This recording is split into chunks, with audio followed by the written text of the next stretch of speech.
자, 안녕하세요. 오퍼레이션즈 매니지먼트 얘기하고 있고요. 자, 지난 시간에 우리가 스태티스티컬 프로세스 컨트롤에서 컨트롤 차트의 원리에 대한 얘기를 했습니다. 자, 오늘은 컨트롤 차트의 이제 종류에 대해서 한번 볼 텐데요. 자, variable measure를 이용하는 컨트롤 차트 두 개를 볼 거고요. attribute measure를 이용하는 컨트롤 차트 두 개를 볼 겁니다. 자, 이제 한번 시작해 보겠습니다. 자, 말씀드린 대로 오늘은 그 컨트롤 차트의 종류에 두 가지가 있다. 그러니까 variable measure를 이용하는 것, attribute measure를 이용하는 것. 그래서 뭐 위의 것을 variable control chart라고 부르기도 하고요. 밑에 있는 것을 attribute control chart라고 부르기도 합니다. 자, 먼저 variable measure를 이용하는 컨트롤 차트를 한번 설명해 보면요. 일단 개념적으로는 우리가 이걸 mean 차트, range 차트라고 일단 생각을 하셔도 되고요. 공식적인 이름은 자, X바 차트. 자, X바가 스태티스틱스에서는 이렇게 쓰죠. 자, 이걸 X바라고 합니다. 그래서 X바 컨트롤 차트. 그냥 차트라고 불러도 되고요. 요것은 이제 R 차트. 자, 이렇게 부르는데요. 자, 미인이라는 통계학에서의 개념이 이제 평균의 개념이죠. 그래서 우리가 뽑은 샘플의 평균을 모니터링 스태티스틱으로 사용하겠다. 자, 이게 샘플이면 여기를 X바 이 평균을 점을 찍겠다. 뭐 이런 얘기고요. 자, 밑에서는 이 샘플 안에서의 dispersion 한마디로 흩어짐의 정도를 흩음의 정도를 측정하기 위해서 이제 range라는 개념을 사용할 건데요. 자, 이 샘플을 R, range라는 것을 측정해서 이렇게 컨트롤 차트를 또 그리겠다. 자, 이런 두 가지 목적의 컨트롤 차트를 하나씩 배울 겁니다. 자, 그러면 X바 차트부터 한번 시작해 볼게요. 자, 그러면 먼저 X바 차트의 예제를 한번 보도록 하겠습니다. 자, 지금 밑에 있는 표가 하나 나와 있는데요. 자, 이렇게 생각하시면 돼요. 어떤 기계 장치가 있다. 이게 일종의 프로세스인데요. 이 기계 장치에서 물건들을 이렇게 많이 만들어내고 있습니다. 여기서 우리는 이 기계 장치에 이 제품에 기계 장치가 제품을 만들었는데요. 이 제품에 이 지름에 관심이 있다. 그래서 다이아메터가 우리의 관심입니다. 센티미터로 표현되어 있고요.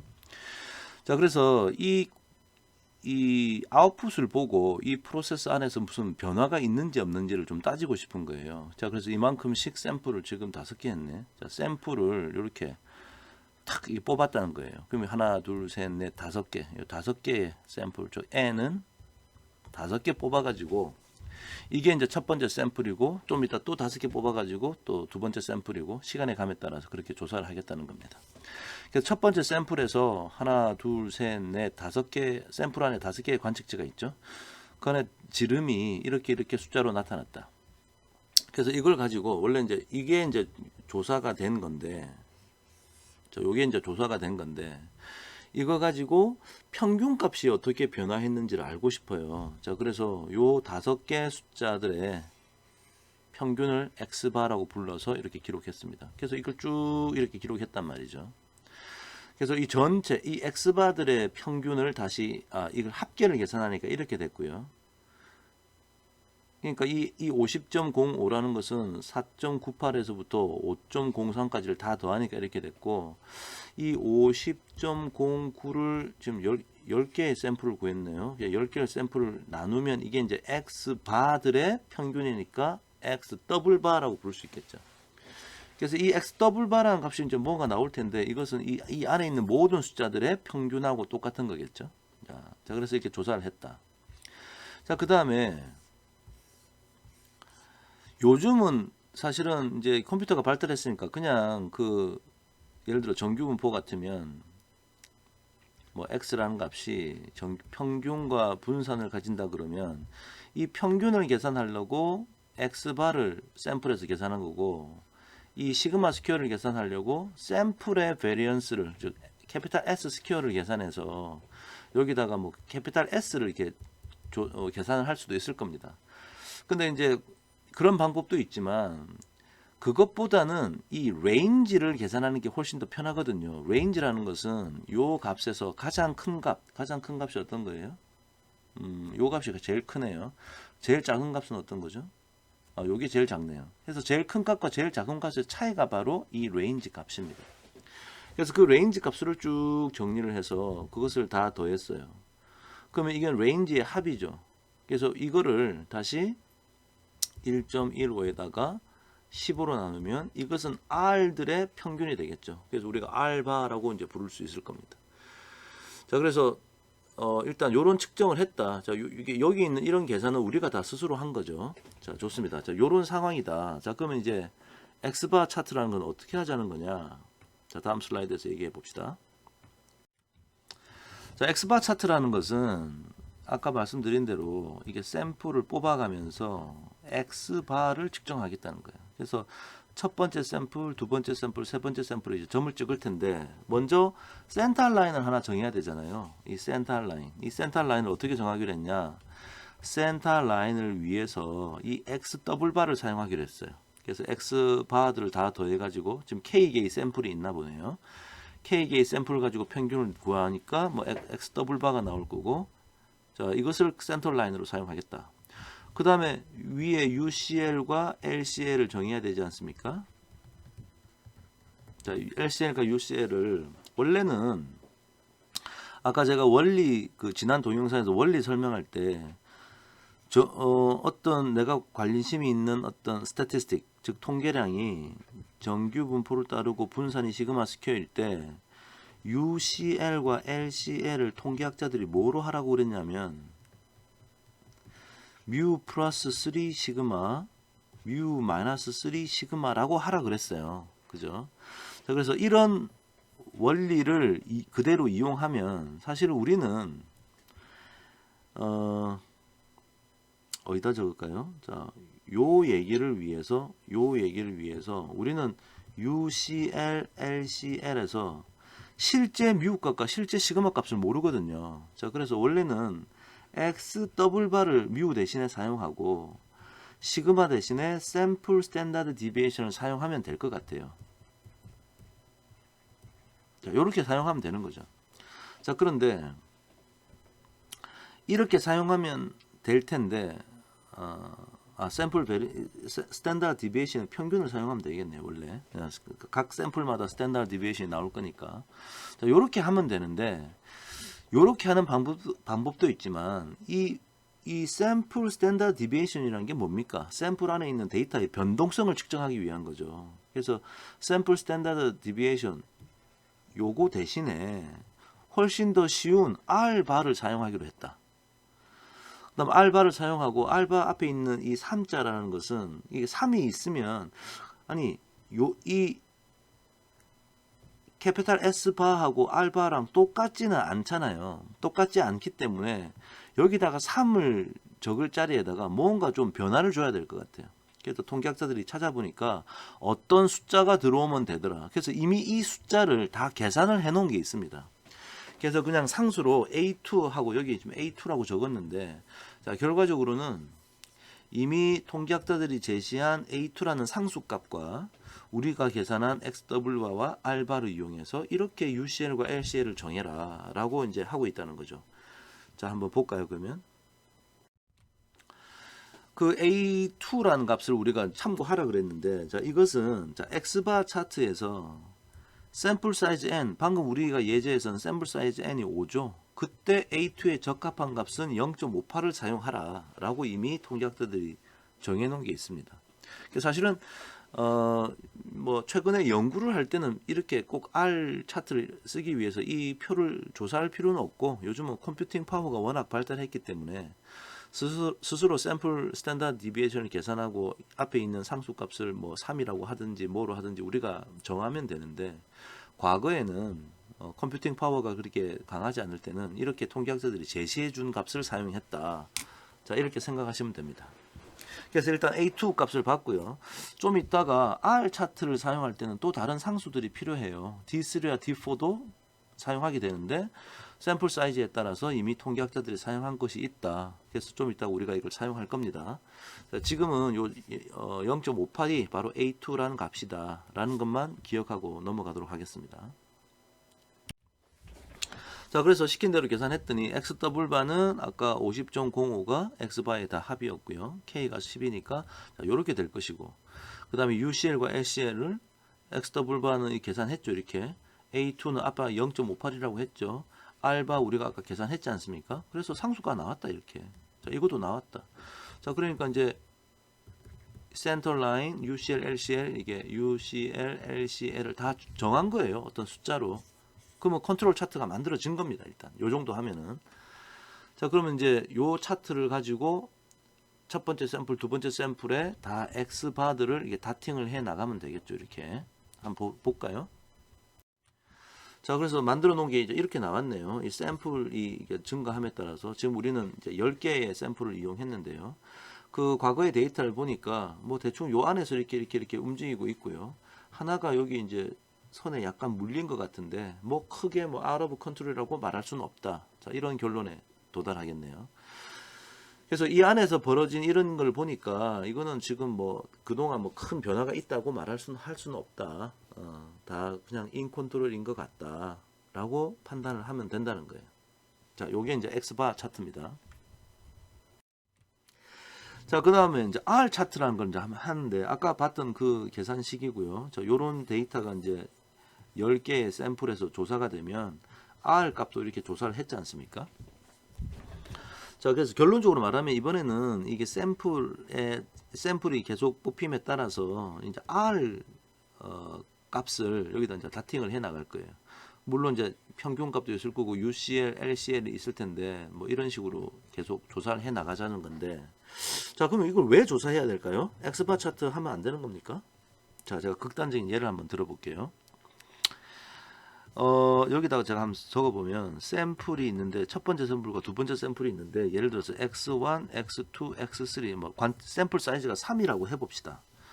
그럼 X바를 계산했을 때 만약에 얘는요 숫자가 예를 들어서 얘는 뭐 50이고 얘는 70이고 얘는 30이고요. 얘는 50 이쪽 다른 숫자로 할게요. 자, 50, 51, 52 밑에는요 50, 뭐 70, 30 뭐 이렇게 나왔다 치자. 그러면 아까 우리가 사용했던 X바 차트는 여기가 X바를 찍으니까 이 X바가 얼마입니까? 이 50이죠. 밑에 건 얼마예요? 이것도 50이죠. 즉 X바 차트를 찍으면 이 모니터링 스태티스틱이 똑같이 나올 거 아니에요? 그럼 프로세스에 별 아무 이상이 없다라고 우리가 느끼겠죠. 근데 사실은 보세요. 이 데이터를 보면 이게 뭔가 큰 변화가 있는 것 같지 않아요? 즉 흩어짐의 정도가 디스퍼션의 정도가 훨씬 커졌습니다. 아, 이것도 프로세스의 문제라는 거죠. 뭔가 큰 변화가 있다라는 어떤 징후이기 때문에 R을 계산해 보면 얘는 R이 제일 큰 거에서 제일 작은 거 빼니까 2인데 얘는 70에서 30을 빼니까 40이잖아요. 즉 샘플을 뽑아 나감에 따라서 R 차트를 그리면 처음에는 2였는데 이게 갑자기 40이 됐어. 그러면 이제 뭔가 큰 변화가 생겼다. 만약에 컨트롤 리밋이 이렇게 정해진다면 큰 변화가 생겼다라고 우리가 판단할 수 있겠죠. 자, 그러기 위해서 R 차트를 사용한다. 자, 한번 그러면 어떻게 하는가 한번 볼게요. 자, 그래서 R 차트에 공식이 나와 있는데요. 여기 지금 UCL과 LCL의 공식처럼 나와 있고 R바는 이렇게 계산한다는 건 다 알고 있을 것 같고요. 이런 공식이 나왔는데 이게 지금 뭐냐? 자, 그림을 통해서 한번 설명해 보면 여기가 샘플이고 여기 이제 이 레인지를 모니터링 스태티스틱으로 사용해서 하고 싶어요. 자, 그러면 이제 센터 라인이 하나 있어야 될 것 같고요. 이 센터 라인은 뭘 하면 좋을까요? R바를 사용하겠죠. 샘플에서 구해진 그 평균값. 그 다음에 UCL과 LCL이 있어야 됩니다. UCL, LCL. 자, 그러면 원래 원칙은 뭐냐? R이라는 값이 있는데, 이게 예를 들어서 평균이 예를 들어 mu sub R이 있고 스탠다드 디비에이션이 시그마 서브 R이라는 게 있다. 뭐 분산은 이승이 되겠죠. 자, 그러면 원래는 어떻게 해야 되냐? UCL은 R의 평균에다가 3 곱하기 시그마 서브 R을 해야 되는 거야, 원래. 그 다음에 여기는 R의 평균 빼기 3 곱하기 시그마 서브 R을 빼면 되겠죠. 이게 통계학자들이 말했던 원리라고 했지 않습니까? 자, 그런데 이렇게 해보니 나중에 결과적으로 보니까 여기 나오는 값하고 여기 나오는 값을 전부 다 이 R바라는 것으로 뭔가 표현할 수 있더라. 물론 앞에 있는 숫자는 뭔가 다르겠지. 통계학적으로 이론적으로 보니까. 그래서 이 다른 걸 이미 미리 계산해서 그냥 상수를 여기 D4라 그러고 여기를 D3라고 하는 상수를 이미 통계학자들이 찾아서 제시를 했다라는 거예요. 그래서 D3와 D4를 우리 앞에 그 A2 상수값 그 볼 때 같이 있었죠. D3, D4. 그래서 그 상수값을 찾아서 사용하라고 이미 찾아놨던 겁니다. 자, 그래서 우리는 그 결과를 이제 이용하려고 해요. 하지만 원래 원칙은 이런 식으로 하는 겁니다. 근데 이걸 단순하게 바꾸다 보니까 R이라는 R바라는 값으로 표현하다 보니까 이렇게 되었다. 그래서 이것이 어떻게 이렇게 되는지를 이해하는 것은 조금 더 이론적이에요. 그래서 뭐 대학원이나 되면 제가 설명을 할 텐데 그냥 학부생 여러분들은 그냥 요것을 다 R바로 표현했더니 이렇게 됐구나. 이렇게 이해하셔도 좋을 것 같습니다. 자, 그래서 R바는 아까 그 제시했던 표에서 계산하면 이렇게 될 거고요. 그 다음에 UCL과 LCL은 D3와 D4가 이렇다라는 것을 앞에 보시면 알 거고, 결과적으로는 이렇게 구했어요. 자, 그러면 이제 다 구한 거예요. 자, 컨트롤 차트 그린 거 한번 볼게요. 그래서 이제 앞에서 봤던 우리 그 지름을 측정한 그 데이터로 하니까 센터 라인 R바는 얼마고 UCL은 얼마, LCL은 얼마더라. 그러니까 보니까 변동성이 큰 변화가 없네요. 전부 다 이 UCL과 LCL 사이에 들어와 있으니까 그 지금 내가 만들고 있는 제품의 지름값의 변동성도 큰 변화가 없다. 일정하게 유지가 되고 있다. 인 컨트롤 상태구나 라고 판단할 수 있다는 거죠. 자, 그러면 이제 지금 우리가 X바 차트하고 R 차트를 봤는데 지금 결론은 뭐냐? 이를 둘 다 함께 사용하라는 거예요. 둘 다 함께. Both process average and process variability must be in control. 둘 다 in control이 되어야지 프로세스가 진짜 in control이다. 밑에 나와 있는 얘기는 둘 중에 하나는 in control인데 하나는 in control이 아닐 수도 있고 또 그 반대로 예를 들어서 variability는 in control인데 average가 in control이 아닐 수도 있다라는 얘기를 여기다 영어로 적어 놓은 거예요. It is possible for samples to have very narrow ranges. 죄송합니다. But their averages is beyond the control limit. range는 아주 짧아서 안정적인데 average가 컨트롤 리밋에서 바깥으로 벗어날 수도 있고요. It is possible for sample average to be in control. average는 in control인데 but ranges might be very large. range가 아주 크면 in process out of control이 아니냐. 자, 그런 얘기를 하고 있습니다. 자, 이해가 되시죠? 자, 지금 이런 X바 차트와 R 차트는 전부 다 measure가 어떤 measure? 그래요. variable measure. variable measure라는 건 뭐다? 데이터가 continuous 데이터다. continuous한 데이터이기 때문에 이런 측정이 가능한 거죠. 좋습니다. variable measure를 이용한 컨트롤 차트를 지금 다 보신 거예요. 자, 이번에는 attribute measure를 이용하는 걸 한번 해보겠습니다. 자, 그래서 결과부터 말하면 P 차트와 C 차트인데요. P 차트는 샘플 안에 있는 defective 불량품의 비율을, 즉 포션을 뭐 포션이라고 해도 되고 proportion이라고 해도 되는데 그 포션을 이용하는 거여서 P 차트라고 부르는 거고요. 그 아이템의 어떤 결점, 자, 이거는 불량품이란 얘기고 이 defective는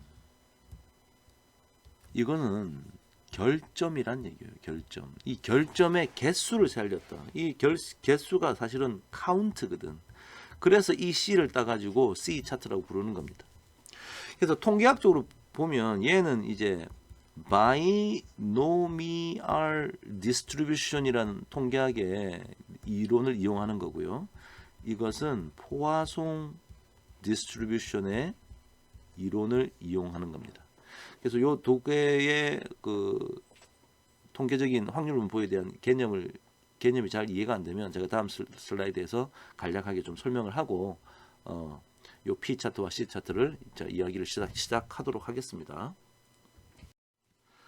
자, 바이노미얼 디스트리뷰션과 포화송 디스트리뷰션에 대한 핵심적인 요약을 제가 판서를 하면서 해볼게요. 자, 먼저 바이노미얼 디스트리뷰션. 바이노미얼 디스트리뷰션은 우리나라 말로는 이것은 이제 이항 분포라고 불렀죠. 자, 여기서 이제 첫 번째 가장 중요한 게 random variable x의 뜻이에요. 자, 이 x가 뭐냐? number of success in n 개의 전문 용어로 쓰면 Bernoulli trials.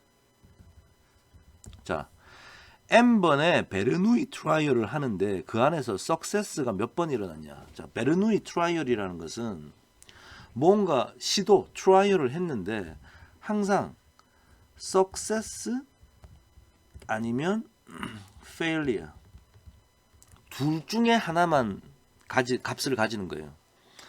그냥 예를 들어 주사위를 던졌는데 짝수가 나오냐 홀수가 나오냐. 짝수가 나오면 성공, 홀수가 나오면 실패. 그러면 주사위를 던질 때마다 항상 성공과 실패로 구분이 될 수 있는 거죠. 그죠? 자, 그래서 성공과 실패를 이렇게 나누었을 때 그 성공의 횟수가 몇 번이냐? 몇 번의 트라이얼을 하는데 n번의 트라이얼을 한다. 자, 그래서 예를 들어서 자, 예를 한번 들어볼까요? 동전이 있는데 동전을 5번 던져서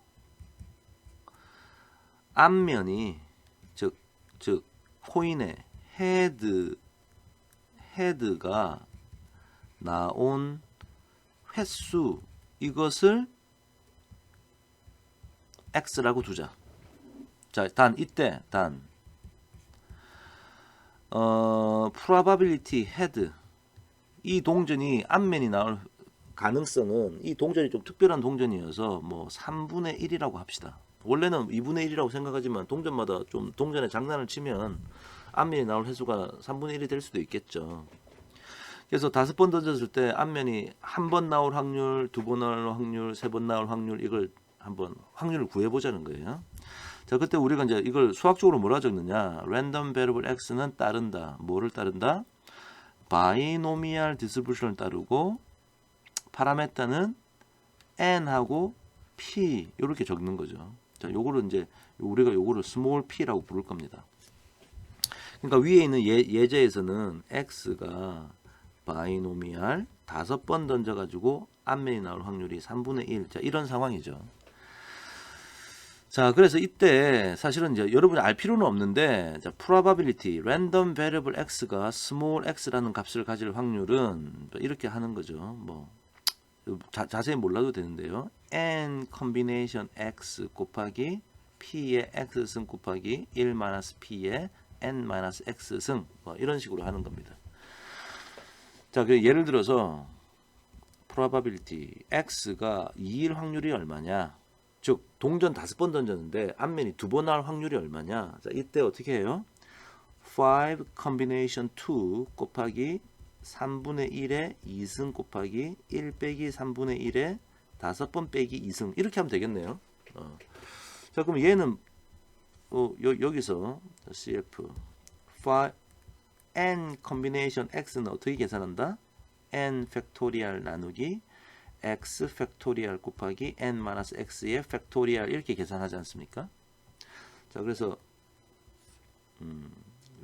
밑에 있는 이 얘기를 예를 들면 5 combination 2는요 5 곱하기 4 곱하기 3 곱하기 2 곱하기 1 나누기 2 곱하기 1 곱하기 3 곱하기 2 곱하기 1 이렇게 되는 거죠. 자, 그러면 이렇게 약분되고 2하고 2 약분되니까 결국은 이건 10이구나. 그래서 이것은 10이다라만 10이라고 집어넣으면 다 확률 계산할 수 있는 거죠. 자, 이게 바로 바이노미얼 디스트리뷰션입니다. 자, 그래서 지금 여기 있는 요 내용하고 그 다음 나머지는 이제 통계학 배우면 공부하는 내용인데요. 특히나 뭘 하나 알아야 되는 게 지금 우리가 컨트롤 차트에서 필요한 것은 x가 자 이러한 바이노미얼 디스트리뷰션을 따를 때 그때 x의 평균과 x의 분산이 이미 알려져 있어요. x의 평균은 n 곱하기 스몰 p라고 공식처럼 알려져 있고요. 얘는 n 곱하기 p 곱하기 1 스몰 p라고 알려져 있다. 그래서 우리가 지금 컨트롤 차트를 사용할 때 필요한 정보는 제일 마지막 이 정보입니다. 이 정보. 즉 내가 처한 상황이 바이노미얼 디스트리뷰션을 사용할 수 있는 상황이냐를 여러분 스스로 간파해야 되고, 그럴 때 이 최종 결과 그 x라는 변수의 평균과 분산이 뭐다라는 정보를 우리가 사용하려고 하는 거예요. 오케이. 자, 요것이 이제 바이노미얼 디스트리뷰션을 이해하기 위한 첫 번째 내용입니다. 자, 요걸 가지고 다음 바로 P 차트 가서 P 차트가 어떻게 만들어지는지 한번 볼게요. 자, P 차트의 이그젬플을 이제 어떤 상황에서 이 P 차트를 사용하느냐, 즉 바이노미얼 디스트리뷰션을 사용할 거라 그랬는데요. 자, 봅시다. 이게 지금 어떤 상황이냐면 청바지를 만드는 프로세스가 있는데 청바지를 막 만들어내요. 그래서 20 samples of 100 pairs, 즉 하나의 이제 이 어떤 기계 장치에서 청바지를 막 만들어내는데, 여기서 이 프로세스를, 이 청바지를 만드는 이 프로세스에서 이 제품 하나하나가 정상품이냐 아니냐, 즉 디펙티브냐 아니냐가 판정이 나. 자, 그래서 이 프로세스가 우리가 이제 예를 들어 불량률이 어느 정도가 되면 인컨트롤이다라는 상황이 있는 거예요. 자, 그런데 갑자기 프로세스에 문제가 있어서 갑자기 불량률이 큰 변화가 생겼냐, 이것을 미리 알아차리고 싶다는 거지. 자, 그래서 우리가 샘플을 N은 100개를 뽑는 샘플을 이렇게 구하는 거야. 자, 이게 first sample이고요. 이런 짓을 여러 번 해가지고 그 다음 second sample 이렇게 계속 뽑아 나가는데 20 샘플을 뽑았다는 거지. 이런 식으로. 그래서 첫 번째 샘플, 이제 이 안에 청바지 100벌이 있는데요. number of defectives, 그 안에 6개의 청바지가 불량이더라. 자, 그러면 proportion defective, 불량품이 나타난 비율, 즉 다시 말하면 불량률이죠. 불량률이 얼마입니까? 0.06, 즉 6% 되겠지. 자, 이런 식으로 쭉 조사를 했다. 청바지 요 한 샘플에 100벌의 청바지가 있으니까 원래는 청바지가 총 몇 벌이 있어야 돼요. 총 청바지는 20 곱하기 100벌, 2000벌이 있어야 되는데 2000벌 중에 디펙티브가 총 200벌이 있더라. 지금 이 얘기죠. 좋아요. 자, 그럼 이런 상황이면, 자, 보세요. 자, 불량률이라는 것은 아까 바이노미얼 디스트리뷰션 얘기할 때 X라는 것이 불량의 개수인데 이게 바이노미얼 디스트리뷰션 N하고 스몰 p를 따른다고 했잖아요. 그죠? 그래서 이 P가 인 컨트롤일 때 이 P가 있고, 우리가 이 아웃 오브 컨트롤일 때는 이 P란 값이 뭐 더 주로 이제 커지는 거겠지. 큰 변화가 있더라. 자, 그러면 이 확률 P에 대해서 내가 좀 모니터링을 하고 싶다. 지금 이런 생각을 하고 있는 거예요. 자, 그러면 여러분, 자, 불량률이라는 것은 내가 샘플로 뽑으면 이제 원래 어떻게 하는 거예요? N개 중에 X개가 불량이 나면 이게 불량률이죠. 그죠? 이게 불량률입니다. 자, 그러면 이것을, 자, 이거 신이 알고 있는 걸 자, P라 그랬고, 이거를 내가 뭐 Y라고 한번 불러볼까요? 자, 이게 불량률 Y가 N분의 X다. 즉, 나는 이 Y를 모니터링 하고 싶은 거예요. 이것을 우리의 모니터링 스태티스틱으로 쓰고 싶은 거예요. 자, 그러면 내가 필요한 게 Y의 평균과 Y의 분산을 알아야 될 것 같아. 자, 그럼 좀 이론적인 얘기인데, 자, 이것은 기대값 Y가 뭐라 그랬죠? N분의 X라 그랬어. 자, 그러면 N분의 X의 기대값은 N분의 1 곱하기 X의 기대값하고 똑같은 거죠. 자, 그럼 이거는 N분의 1 곱하기 X의 기대값, 아까 바이노미얼 디스트리뷰션에는 뭐라 그랬지? NP라 그랬잖아. 그럼 N 약분되고, 내가 계산하는 Y의 평균은 바이노미얼 디스트리뷰션의 그 P랑 같을 수밖에 없겠죠. 일단 이 사실을 확인하고요.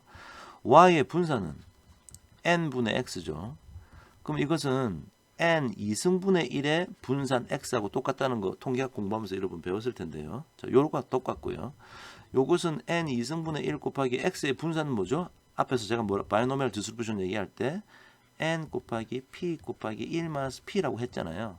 그럼 n 약하고 요 2승 약분되니까 결과적으로는 뭐다? n분의 p 1 마이너스 p. 자, 이게 분산이야. 자, 요 두 가지 결론을 최종 결론을 보세요. y의 평균은 p고요. y의 분산은 n분의 p 곱하기 1 마이너스 p입니다. 자, 요 얘기를 자, 그다음 슬라이드에 가서 계속 얘기할게요. 자, 그러면 p 차트라는 것은 자, 이게 샘플인데 내가 P를 조사하기 위한 방금 제가 썼던 모니터링 스태티스틱은 Y였잖아요. 자, 이게 이제 N분의 X인데 이 Y의 평균을 센터 라인으로 하고 Y의 UCL, LCL을 정해야 되는 거야, 지금. 자, 그러면 Y의 UCL, LCL로는 어떤 게 적합할까요? 자, 늘 하던 대로 Y의 평균과 Y의 스탠다드 디비에이션을 3배 해서 더해주면 되는 거지, 이렇게. 그럼 LCL은 Y의 평균에다가 Y의 스탠다드 디비에이션을 3배 해서 빼주면 돼. 자, 근데 방금 Y의 평균을 방금 뭐라 그랬어? 원래 이제 P잖아. 더하기 3 곱하기 스탠다드 디비에이션 방금 앞에서 뭐라 그랬지? P 곱하기 1 마이너스 P 나누기 N이라고 했죠. 그럼 얘는 똑같이 하고 빼기만 해주고 이게 또 해주면 되겠지, 그지? 자, 바로 그거예요. 자, 그래서 UCL, LCL을 지금 이제 어떻게 하기로 했냐? P를 여기다 원래는 이제 P를 쓰고 플러스 3 곱하기 P1 마이너스 P 나누기 3을 해야 되는데 P를 알아 몰라? 이건 우리가 모르잖아. 그러니까 샘플을 뽑아서 P를 추정할 수밖에 없지. 그래서 이걸 우리가 P 바라는 값으로 이제 부를 거예요. 즉 한마디로 Y의 기대값을 우리가 P 바라고 부를 거고, 그러면 variance of Y는 뭐라 부를까? variance of Y는 여기 루트 씌워야겠네. 제가 아까 잘못했네요. 이거 루트 씌워야 되네. 루트가 없으면 안 되죠. 이 variance가 P 곱하기 1 마이너스 P 나누기 N인데 P를 모르니까 전부 다 P 바를 사용하겠다는 거죠. 자, 그래서 요렇게 식이 될 거고 요거는 똑같고 마이너스만 붙이면 되겠죠. 근데 이제 요 Z라고 써놓은 것은 원래는 이제 스태티스티션들이 즉 통계학자들이 권고한 건 3인데 사실은 수학적으로는 다른 걸로 써도 됩니다. 그래서 일반화시키면 Z라고 쓴 거고요. 하지만 3이라고 쓰는 것이 이제 우리가 이제 권고 사안이다. 자, 여기 P의 스탠다드 디비에이션이라 해놓고 제가 지금 적었던 요런 노테이션을 적었죠. 여기 3이 아니고 죄송합니다. N이네요. 자, 요걸 썼다. 그래서 제가 지금 말로 설명한 것을 그냥 PPT로 이렇게 정리해 놓은 것일 뿐입니다. 자, 그래서 그냥 그대로 계산을 했어요. P 바라는 놈을 계산해 보니까 P의 평균값이니까 하여튼 토탈 샘플 옵저베이션에서 토탈 디펙티브의 개수를 나누니까 아까 2000벌인데 200개가 디펙티브라면서요. 그래서 0.1이 P바가 될 것이고, 그러면 UCL과 LCL이 방금 보셨던 이 Z 대신에 3 집어넣고요. 나머지는 P바 그냥 그대로 집어넣고 N은 100벌이었죠. 하니까 얼마가 나오더라.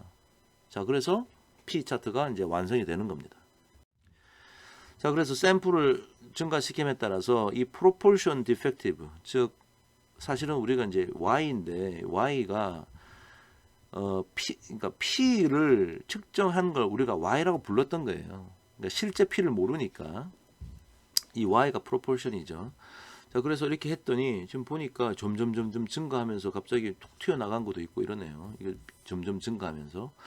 그러니까 이것은 이 프로세스가 우리가 지금 아웃 오브 컨트롤이 됐나 보다. 뭔가 자꾸 이상한 좀 이렇게 결정적으로는 아웃 오브 컨트롤 라인에 밖에 나간 게 지금 2개나 있네요.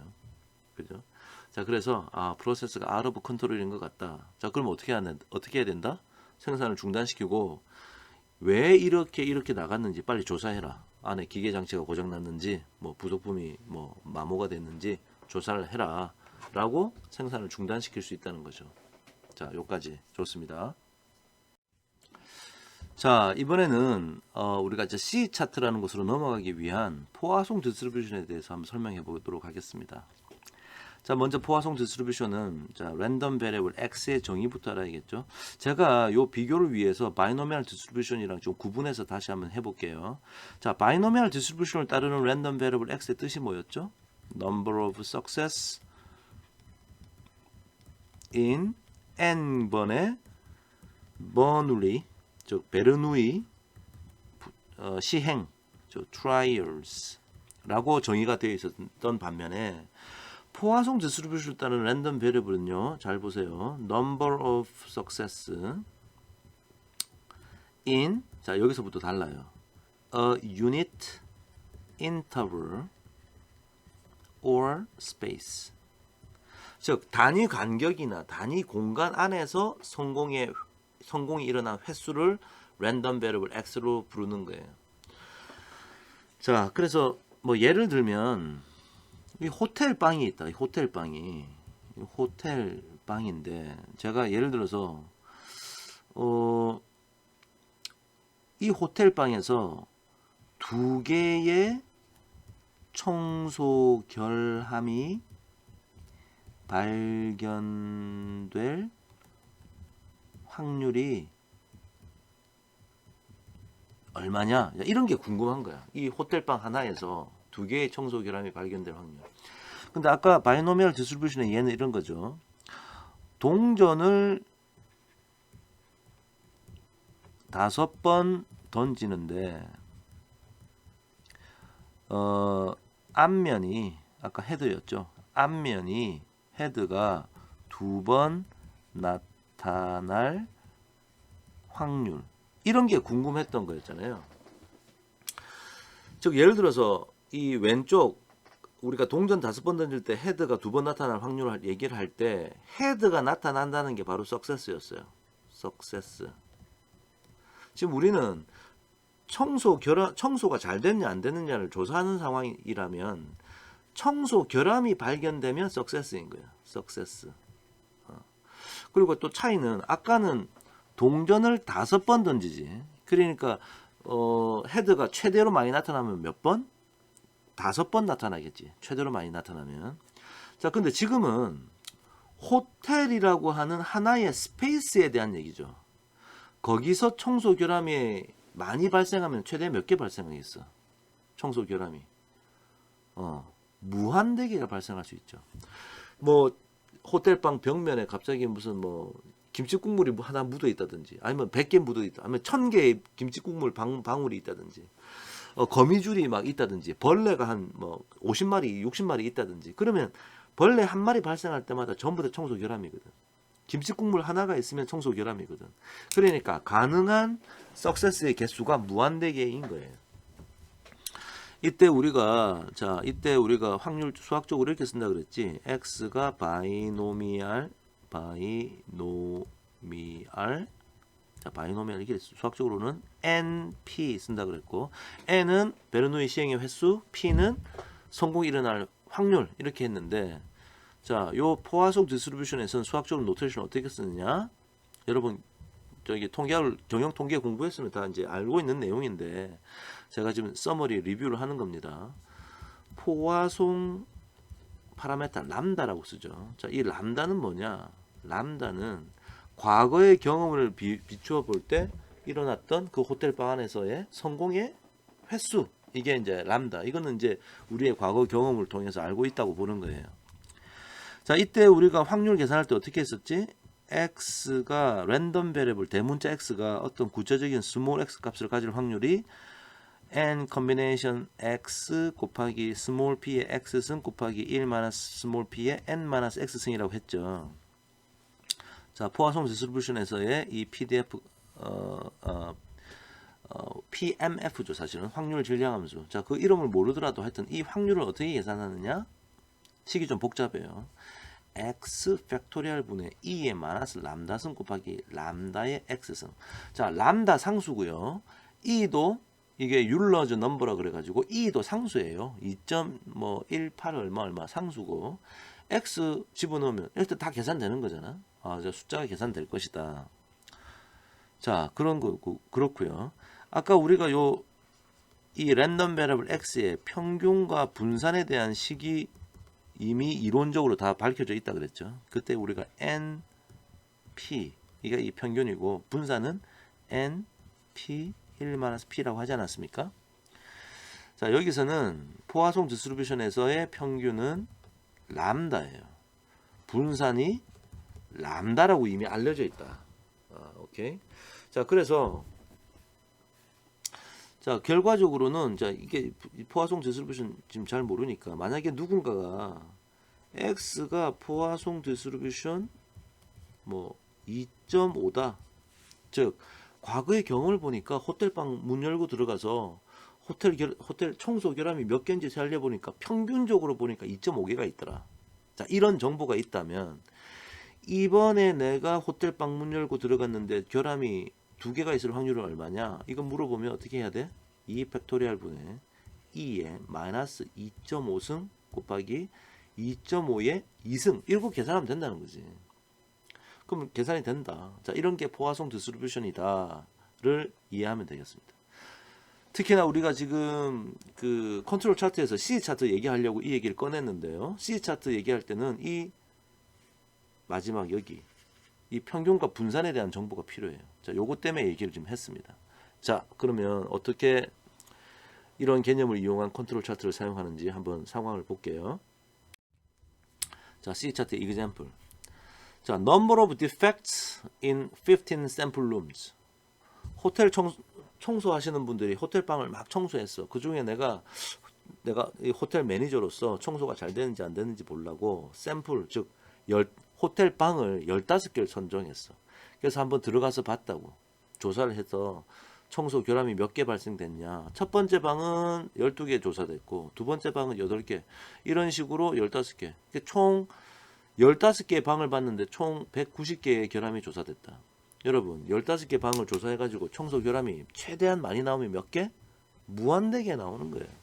호텔방 하나에서도 결함이 몇 개 나올 수 있어? 무한대게 나올 수 있다.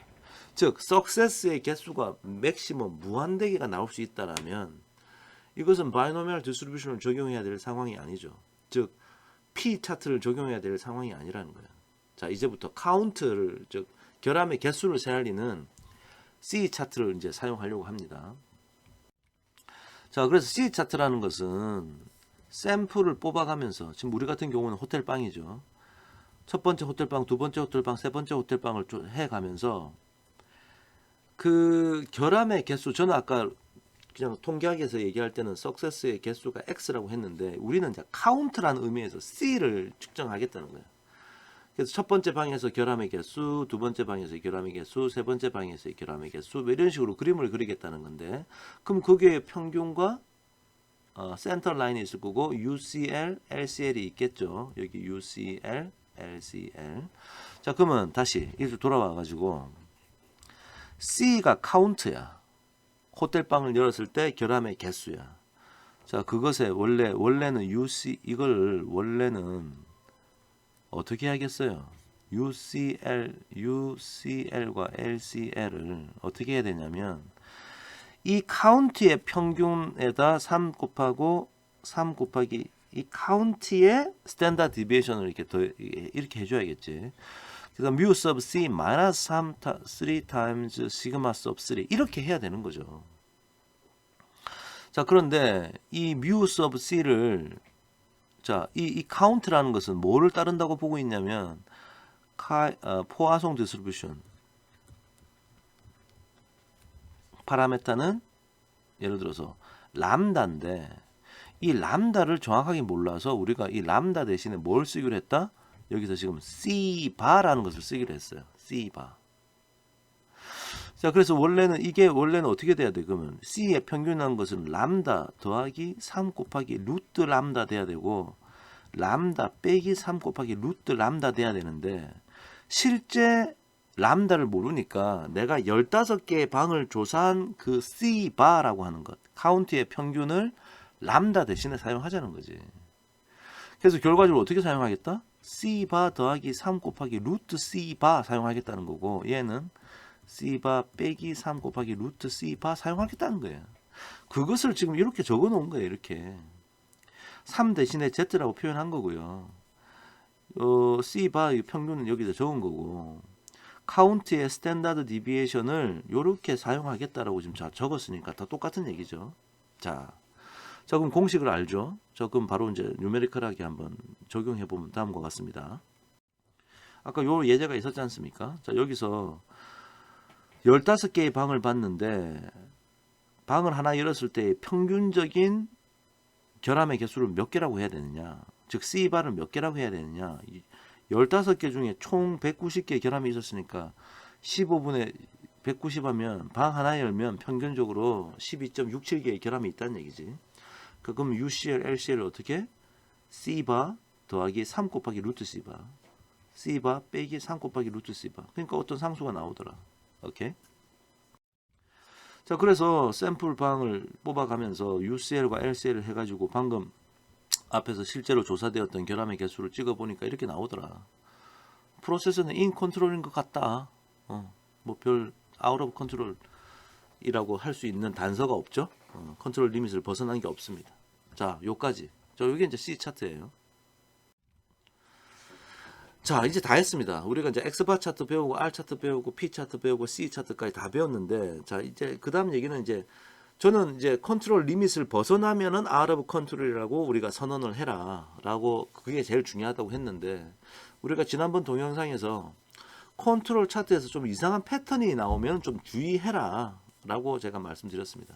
자, 예를 들어서 센터 라인 아래쪽에 대부분이 있다든지 위쪽에 대부분이 있으면 이거 좀 이상한 거잖아요. 자, 그래서 사실은 통계학자들이, 즉 이 퀄리티 매니지먼트를 연구하는 통계학을 이해하고 있는 이 품질 경영을 전공한 연구자들이 어떻게 했냐면, 나중에는 어떻게 하냐, 센터 라인 한쪽으로 연속해서 몇 번 나왔는지를 세알려요. 그래서 그것이 일정 횟수를 넘어가면 이거는 아웃 오브 컨트롤이라고 선언을 하라. 자, 그런 디테일한 룰을 만들기도 했습니다. 하지만 여러분은 지금 그거를 도대체 몇 번이냐 이런 걸 지금 따질 필요는 없을 것 같고요. 자, 그런 노력을 했다 정도 지금 이해하시면 되겠습니다. 자, 그 다음에 계속 자꾸 이게 상향 조정이 되는, 그러니까 이건 2번 올라가다가 내려갔어. 그러면 괜찮은 것 같은데, 이거는 연속으로 또 계속 올라가네. 연속으로 몇 번이나 올라갔지. 그러니까 연속으로 자꾸 값이 증가하는 그런 것도 이상하고, 연속으로 너무 많이 감소해도 이상하다. 자, 그래도 out of control이라고 지금 주의를 하고 살펴보다가 어느 정도 심각해지면 out of control이라고 하라라는 룰을 이미 정해 놓았다. 자, 그 정도까지 이해하세요.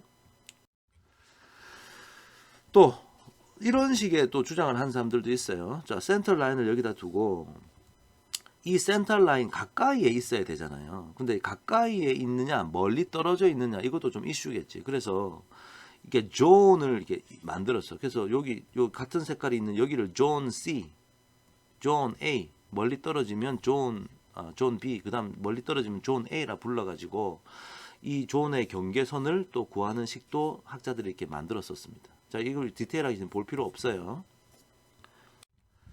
자, 그래서 이것 사실 여기서도 제가 강조하고 싶지가 않고요. 그냥 한번 언급만 하고 넘어가는 건데, 이 패턴이 예를 들면 이런 식의 룰을 정해놨다는 거야. 예를 들면 8 consecutive points on one side, 한쪽에 8개의 연속된 점이 찍히면 out of control이라고 해라.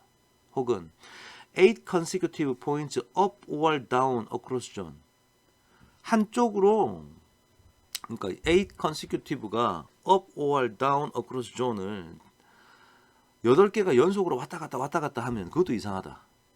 뭐 이렇게 좀 이상하다.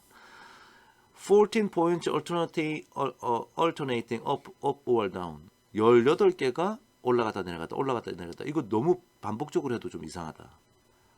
2 out of 3 consecutive points in zone A but still inside the control limit, 컨트롤 리밋 안에 있긴 한데 존 A, 자 멀리 떨어져 있는 거기서 세 개 중에 2개가 멀리 떨어져 있는 곳에 있다 라든지, 4 out of 5 consecutive points in zone A or B, A 혹은 B 양쪽 다 할 때 5개 중에 4개. 자, 이 숫자 지금 여러분이 알 필요 없어요. 하지만 이렇게 디테일한 룰을 정했다. 좀 이상한 행동을 보이면 컨트롤 차트에서 이 다팅이 되는 점들이 이상한 패턴을 보이면 out of control이라고 선언을 하라라고 하는 룰들이 적용이 이미 개발이 되어 가지고 어떤 소프트웨어에는 반영이 되어 있다. 자, 이렇게 이해하시면 되겠습니다.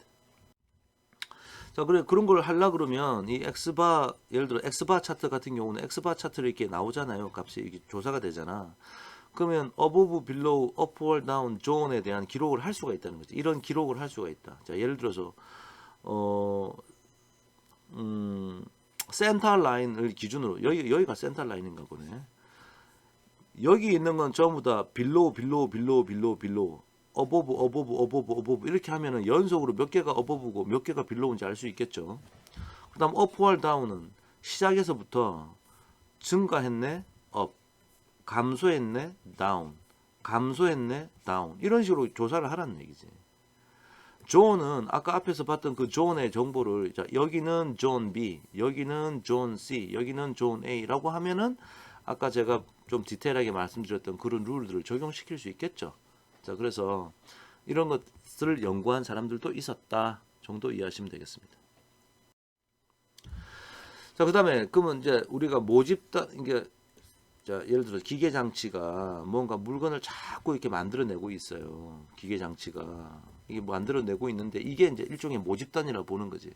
여기서 우리가 샘플을 뽑아가지고 뭔가 X바를 계산해서 예를 들어서 X바 차트를 이렇게 그리는 거 아닙니까? 자, 그러면 이제 이 샘플을 도대체 몇 개를 해야 되느냐 이런 게 이제 현실적으로 궁금하겠죠. 자, 그래서 좀 과학적인 이런 원리 말고 자, 그냥 이 슬라이드에서는 variable control 차트 같은 경우에는 상대적으로 좀 작게 뽑아도 돼. 2개에서 10개를 뽑아도 돼. 근데 attribute 차트에서 믿음직한 결과를 얻으려 그러면 좀 많이 뽑아야 된다. 자, 그런 결과만 알고 넘어가면 좋겠습니다. 자, 여기까지. 자, 오늘은 컨트롤 차트의 종류 4가지를 봤습니다. Xbar 차트, R 차트, P 차트, C 차트. 자, 그러면 이제 여러분이 해야 될 일은 어떤 상황이 주어졌을 때 내가 컨트롤 차트를 그린다고 했을 때 어떤 종류의 컨트롤 차트를 사용해야 할까 그것을 구분하는 눈을 가지고 있어야 돼요. 그 다음에는 나머지 강의에서 했던 그 원리를 적용해서 그냥 컨트롤 차트를 그려서 프로세스가 여전히 인 컨트롤인지 아니면 out of control로 변화했다라고 말할 수 있는지 그것을 판단만 할 수 있으면 되겠죠. 자, 오늘 여기까지 할게요. 수고하셨습니다.